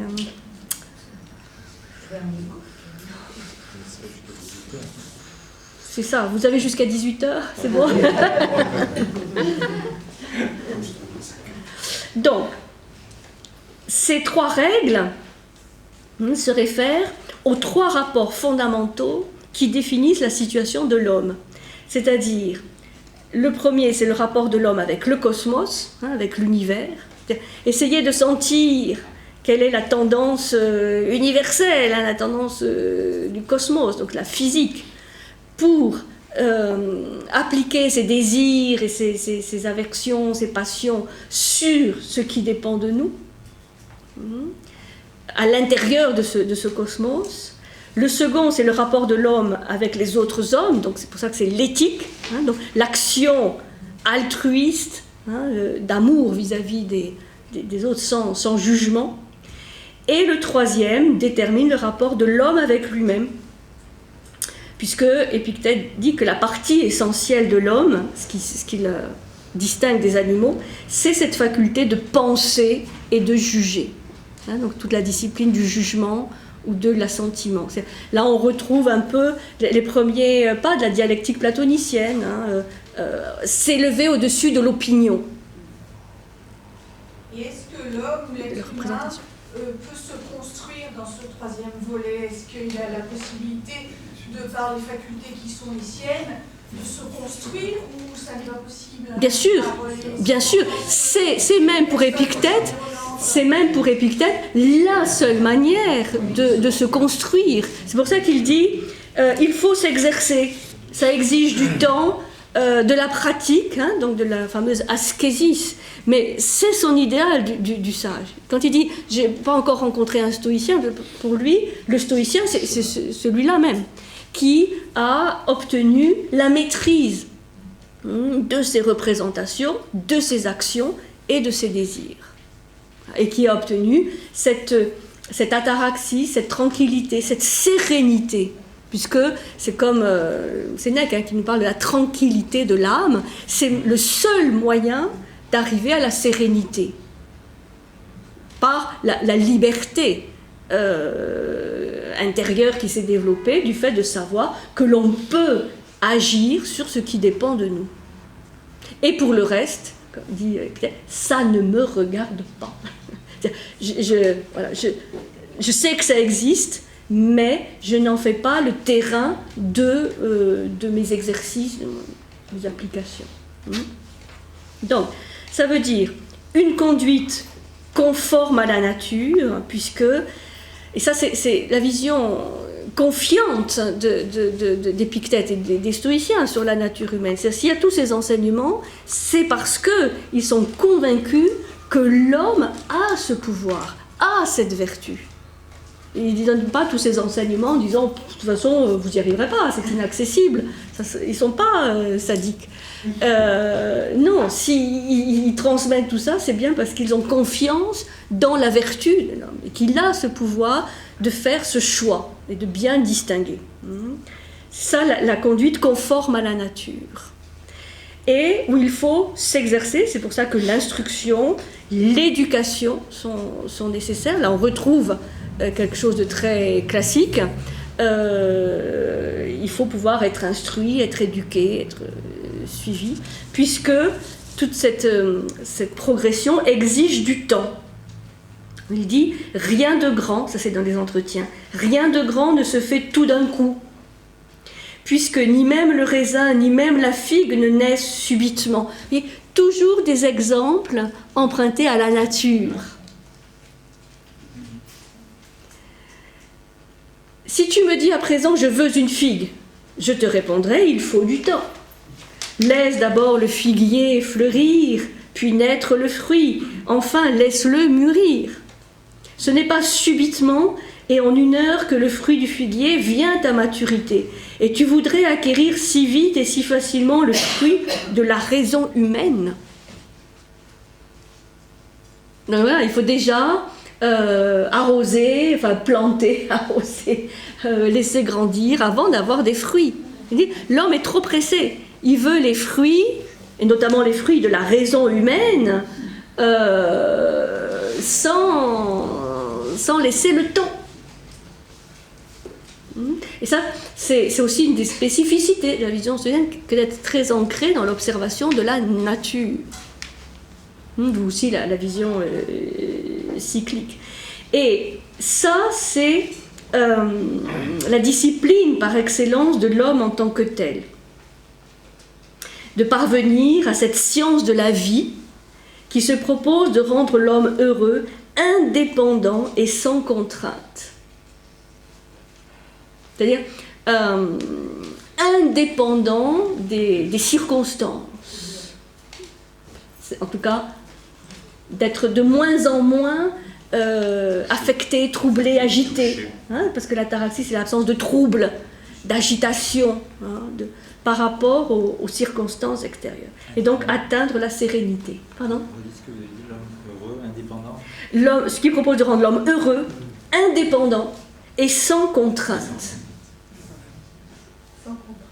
Sans contrainte. Eh ben. Ah, ben non, c'est une discipline, ces choses. Non, c'est un moyen. C'est un moyen pour atteindre. C'est l'ascésis, l'exercice, cette application, cette pratique est libératrice. Donc, peut-être au départ c'est une contrainte extérieure dans l'éducation, bon, mais peu à peu il y a une intégration de cette contrainte et ça devient une joie. Pourquoi ? Parce que ça va de pair avec une plus grande liberté. Et si on se sent plus libre ou plus puissant, il n'y a plus de contraintes. C'est une discipline, mais je sais que les mots discipline, on n'aime pas trop ça, hein, c'est discipline, parce qu'on perd sa liberté. Là, c'est exactement à l'envers. C'est la discipline qui permet d'être libre. C'est la discipline au sens de disciple d'eux. Disciple d'eux, oui, tout à fait. Et disciple de soi-même.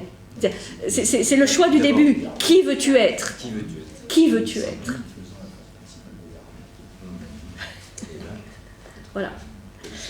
Donc, atteindre la sérénité.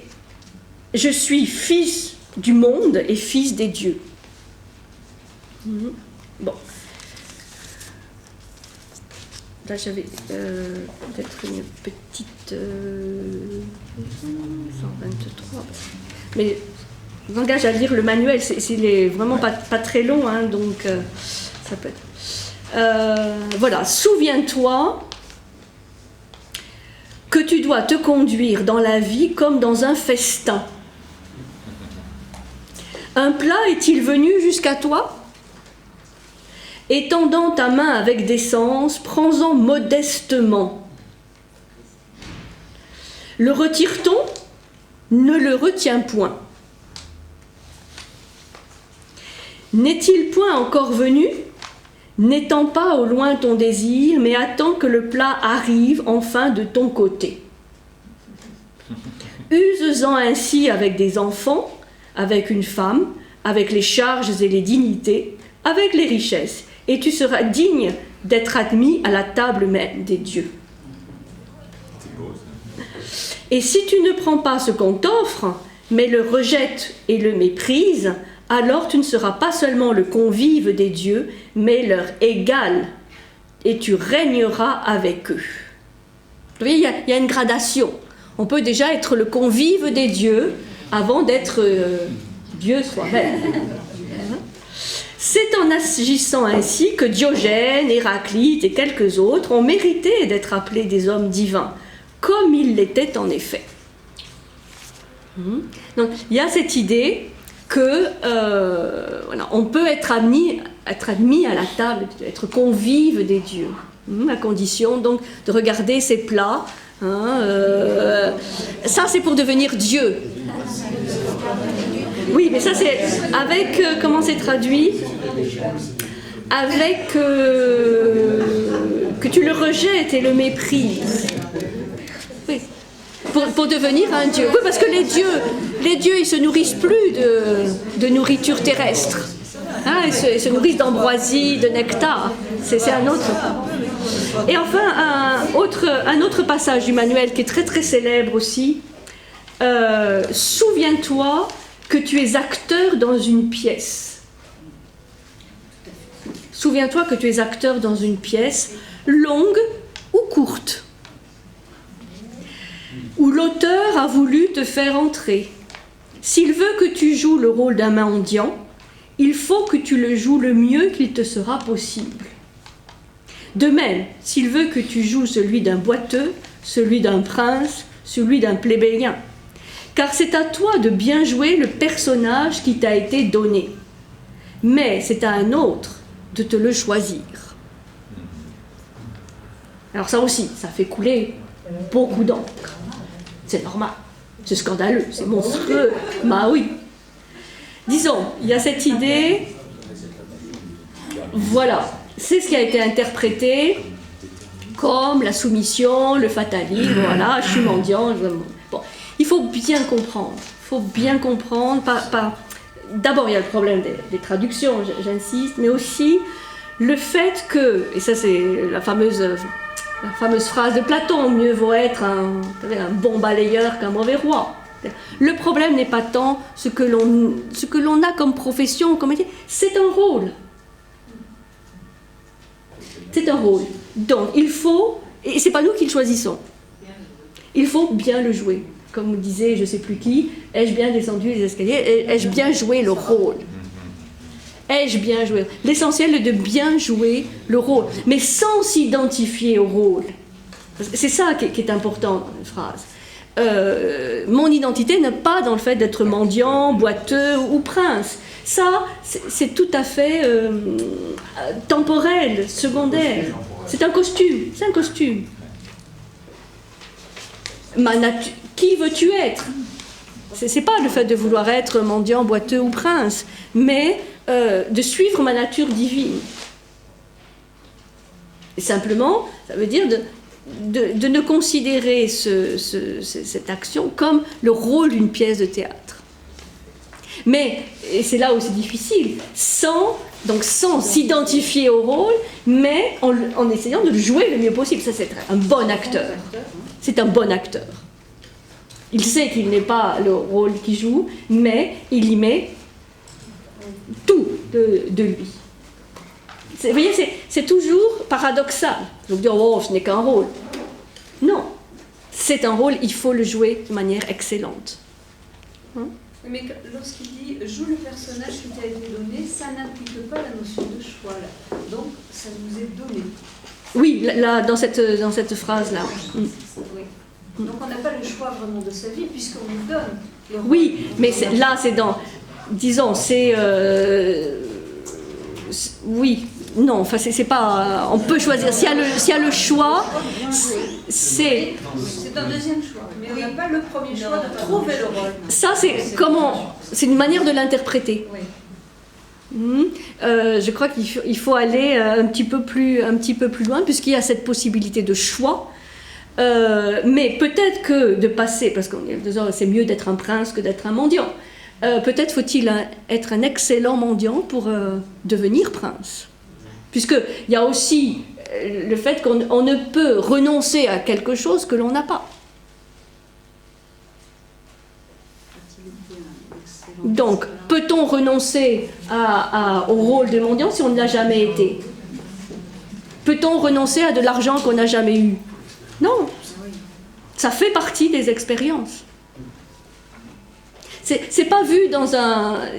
C'est des rôles. C'est des rôles. Il faut bien prendre la distance par rapport à ça. Bon. Par quoi je pourrais finir?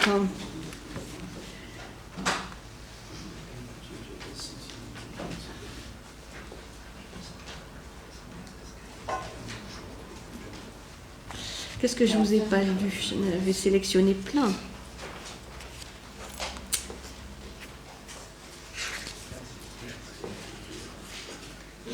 Voilà, peut-être celle-ci. À chaque objet, c'est toujours du manuel. À chaque objet qui se présente, souviens-toi de rentrer en toi-même et d'y chercher quelle vertu tu as pour bien user de cet objet. Si tu vois un beau garçon, une belle fille, tu trouveras contre ces objets une vertu qui est la continence. Si c'est quelque peine, quelque travail, tu trouveras le courage. Si ce sont des injures, des affronts, tu trouveras la patience. Si tu t'accoutumes aussi à déployer sur chaque accident la vertu que la nature t'a donnée pour le combattre, tes représentations ne t'emporteront jamais. C'est le 10, chapitre 10 du manuel. Donc là, vous voyez, c'est une belle expression de la maîtrise. Donc de toujours, comment dire, rentrer en toi-même et d'y chercher la vertu, parce qu'on va retrouver les vertus platoniciennes, le courage, la tempérance, c'est les vertus aristotéliciennes, c'est toujours les mêmes. Quelle vertu va-t-il falloir aller chercher pour, disons, pas simplement combattre le problème ou résoudre le problème, mais pour voir le problème autrement. Donc le courage, la patience, et sur chaque accident, la vertu que la nature t'a donnée pour le combattre. Ça veut dire que la nature t'a donné les vertus qu'il faut pour vivre libre et heureux. Ça, c'est une vision extrêmement confiante dans la finalité de l'univers et la finalité de l'homme. L'homme a le pouvoir. J'insiste parce que c'est pas du fatalisme. Il a le pouvoir, la puissance de gérer tout ce qui lui arrive de manière libre, heureuse et sereine. Mais il y a donc les choix à faire et surtout cette distinction, ce qui dépend de soi, ce qui ne dépend pas de soi, pour appliquer la volonté sur ce qui dépend de soi. Sans se sentir trop écrasé, quoi. Ben, quand on se sent libre, on ne se sent pas écrasé. Non, parce que des fois, la volonté peut être écrasante. La volonté d'autres personnes peut être écrasante. Il n'y a pas de volonté d'autres personnes. Là, Épictète parle de la puissance, du vouloir qui est en soi, qui est en chacun. La volonté des autres, elle ne dépend pas de nous. Ça ne nous regarde pas. Si on va jusqu'au bout. Il y a des choses qui plaisent, des choses un peu plus dures. Bon, il faut savoir que l'enseignement d'Épictète, il a eu une postérité absolument fantastique, pas simplement chez son disciple Marc Aurèle, pas simplement chez les néoplatoniciens qui avaient pris les exercices stoïciens comme des exercices essentiels, ils apprenaient même par cœur le manuel. Les exercices, la vision du manuel, mais aussi, c'est là où on trouve la plus grande postérité, c'est dans finalement le christianisme et dans la tradition monastique, où pendant plusieurs siècles, on va reprendre tel quel les principes du manuel d'Épictète, et jusqu'à même les jésuites, qui vont, lorsqu'ils vont vouloir aller en Chine en tant que missionnaires pour convertir les Chinois au christianisme, eh bien, ils vont utiliser le manuel d'Épictète. Il faut dire que ce manuel d'Épictète va être utilisé un peu dans toutes les sauces, dans toutes les finalités, y compris de conversion. Et il y a plus proche de nous des grands admirateurs d'Épictète, Pascal. Pascal, lorsqu'il va écrire à Monsieur de Sacy, va citer tel quel plein d'extraits du manuel d'Épictète, et aussi Alain, plus proche de nous, qui conseille à ses élèves vraiment de lire Épictète.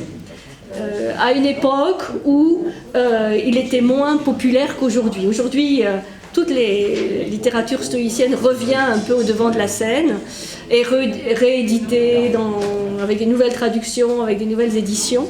Mais pendant pas mal de temps, il avait été un peu oublié. Et Alain, à son époque,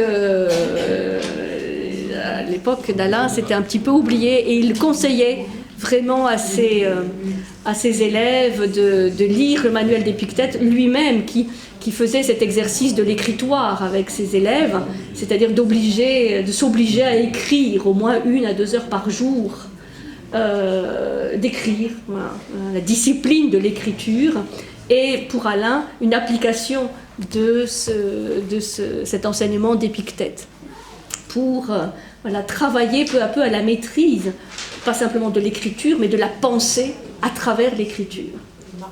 Et ça, c'était Alain formait ses élèves comme cela, avec le travail, on va dire que c'est une contrainte, mais après c'était un plaisir de consacrer au moins 1 heure par jour à écrire.